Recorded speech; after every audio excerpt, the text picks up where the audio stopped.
दोस्तों प्रणाम। रोली के चैनल पर आप सभी देशवासियों का हार्दिक स्वागत। बंधन मेरे बीच में रोली, बहुत छोटा सा कद लेकिन बहुत बड़ा किरदार है, बहुत अच्छा गाती है और बोल रही थी कि कुर्सी पर खड़े हो जाएंगे तब आप लोग मुझे देख पाएंगे।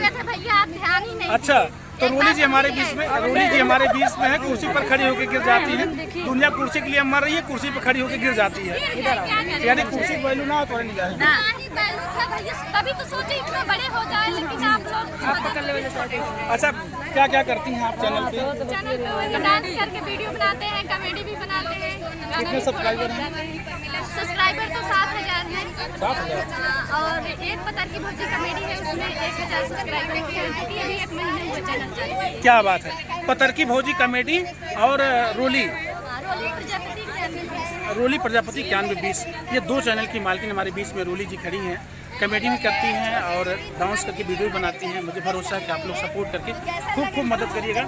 ढेर सारी बहनें यहाँ मौजूद हैं। आज प्रांजल जी की एनिवर्सरी में हम लोग आए हैं, आप देख सकते हैं। ये ढेर सारी बहनें ब्लॉग वीडियो बनाने के लिए यहाँ उपस्थित हैं और लगभग प्रांजल जी की एनिवर्सरी में सारे लोग हैं। प्रांजल और दिलीप भी तैयारी में लगे हैं और जैसे ये लोग तैयार होकर के आएंगे तैसे ही जो है कार्यक्रम आगे बढ़ेगा। ये आप संगीता जी हैं। संगीता पता नहीं क्या लास्ट में 56-65 इनका है, 565। तो ये संगीता जी हैं। और इधर देखिए, इधर कुमकुम भट्ट अकेले बाजार लगा रही है। उधर कुमकुम भट्ट कुमकुम जी हैं। तो ढेर सारी बहनों का ये बड़ा सा जमावड़ा है। अच्छा लग रहा है कि आप सभी लोग सपोर्ट करके खूब मदद करिएगा, अच्छा लगेगा। बहुत बहुत धन्यवाद रोली, बहुत अच्छा लगा। थैंक यू, धन्यवाद।